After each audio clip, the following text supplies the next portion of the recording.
Sounds like you're a little scared of your father. Scared of my father? Pop is the most learned, just, incorruptible judge that Hill Valley has ever seen. The only people scared of Judge Brown are people with a dark secret to hide. And I don't have a dark secret to hide. Emmett, about Don't your... say it. Of course, that's Newton. But how many newtons are required to maintain a constant massive acceleration is reduced by the inverse of the derivative of the speed relative to the speed of light.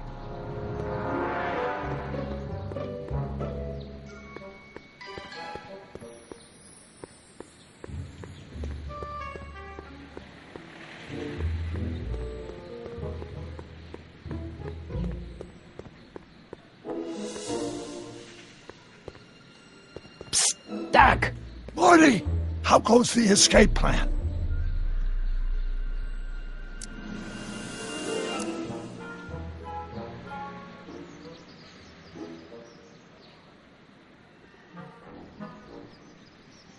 I know this really isn't the right time or place, but I found your notebook. Ah, so that's where I left it.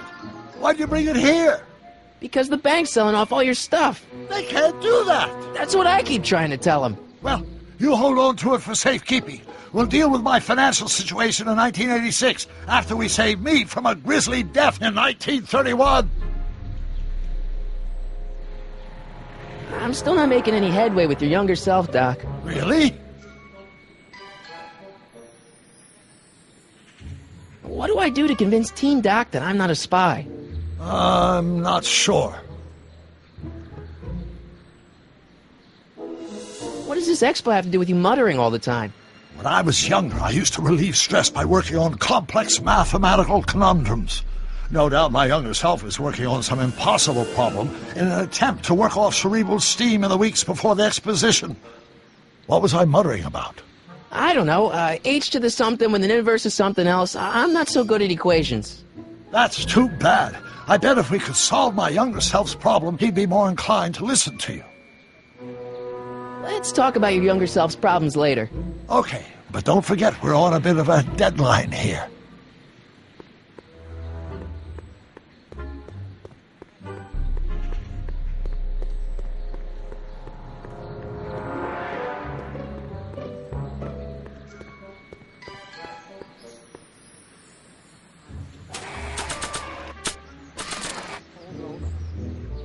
Oh, think, Emmett, think. H to the A multiplied by the inverse of A. H to the A multiplied by the inverse of A.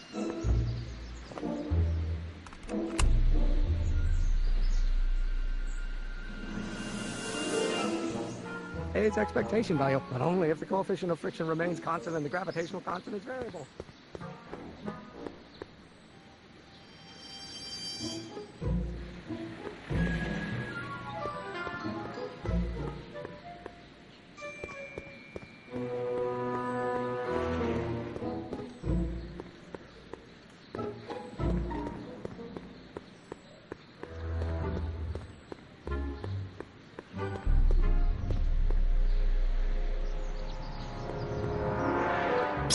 Doc!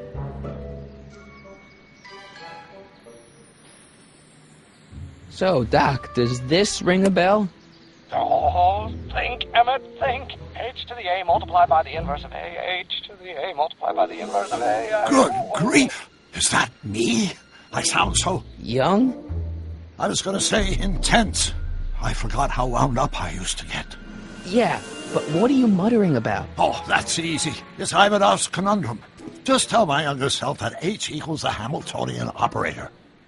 Won't giving him the answer mess up the time stream? Only if it turns out that reality is actually nothing more than a holographic illusion created by the interplay of subatomic particles on a vast two-dimensional membrane. So... It'll be fine. What was H again? The Hamiltonian operator. Got it. Hang in there, Doc. Not the best choice of words, Marty.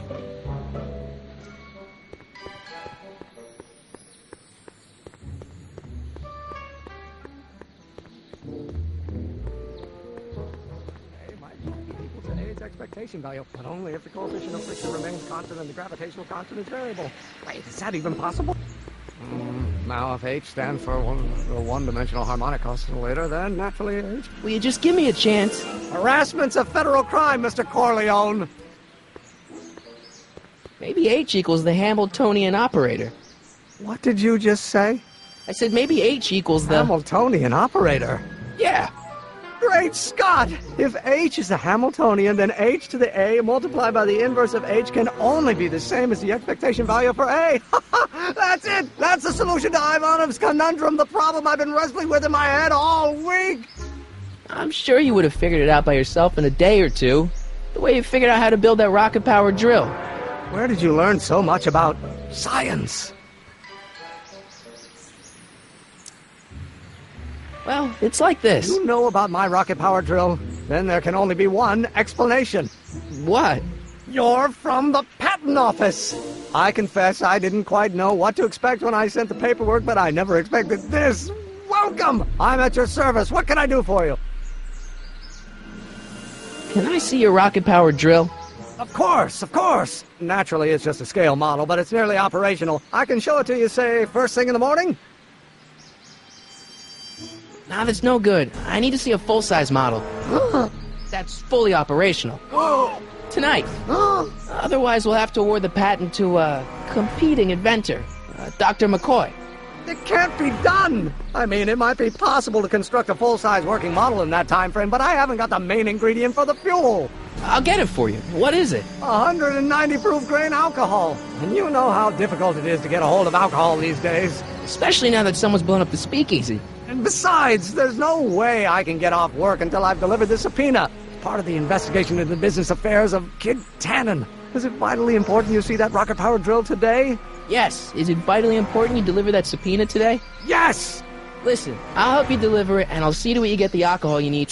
It'll help you get that drill finished by tonight. Deal? Deal. Here's the subpoena. Arthur McFly? I've got to subpoena my grandpa? It's Kid Tannen. Hey, I just saw him at the soup kitchen, yelling at Arthur McFly. I'm not surprised. Arthur does the books for his business. What kind of business? That's what the DA is trying to find out. Let's go talk to him. No! Why not? Kid Tannen can tell us where Arthur's hiding. Yeah, well, he can also have us fitted for a Chicago overcoat.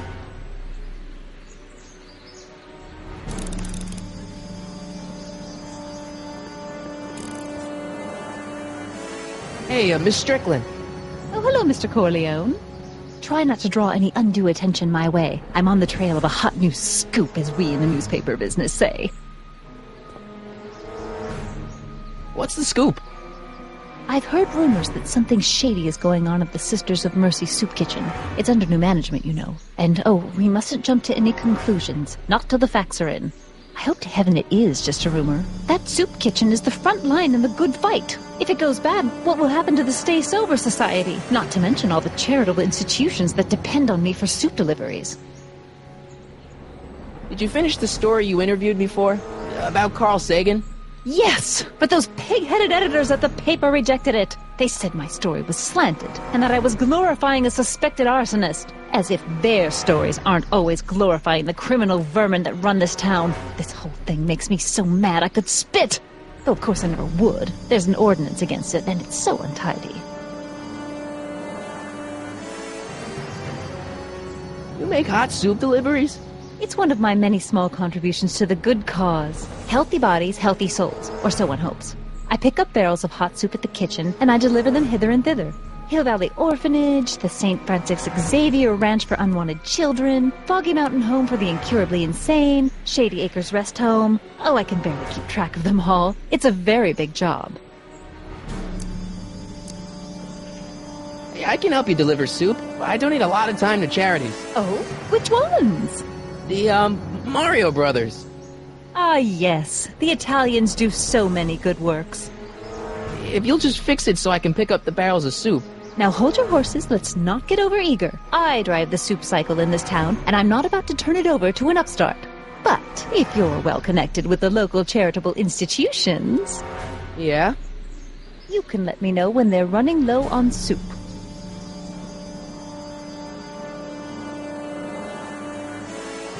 As a matter of fact, I do know a local charity that's running low on soup. Oh? Who? The rest home. Those dear old-timers. Soup is one of the few pleasures they have left.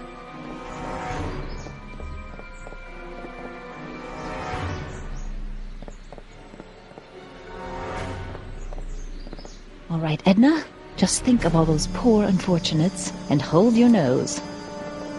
Mr. Donnelly!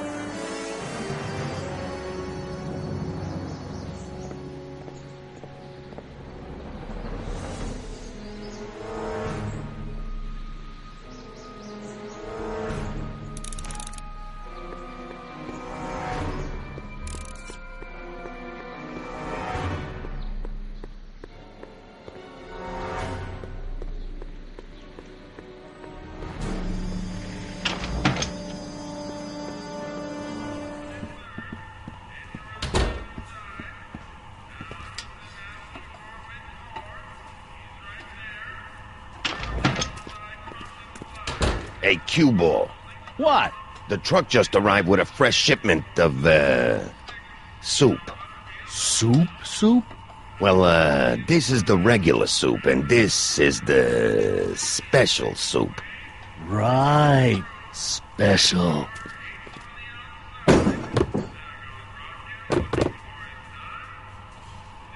Hey, what are you doing?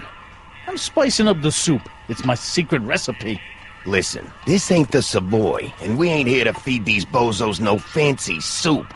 The boss has got a business to rebuild, so knock off the goofing and mind your post. All right. Just try the soup. Well? I can see why you want to keep this a secret.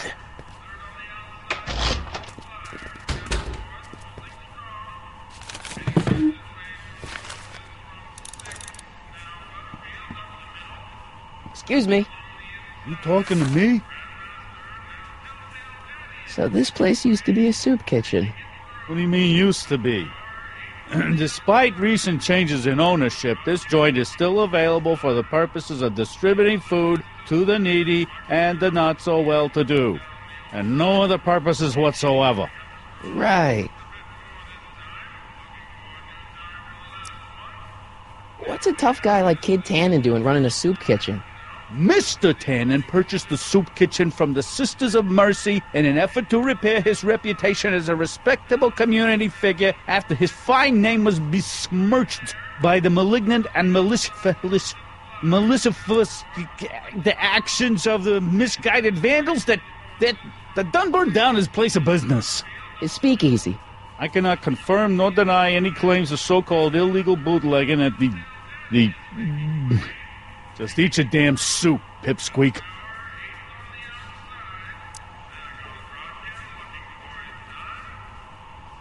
Can I have a bowl of soup? You're a soup kitchen. What do you think?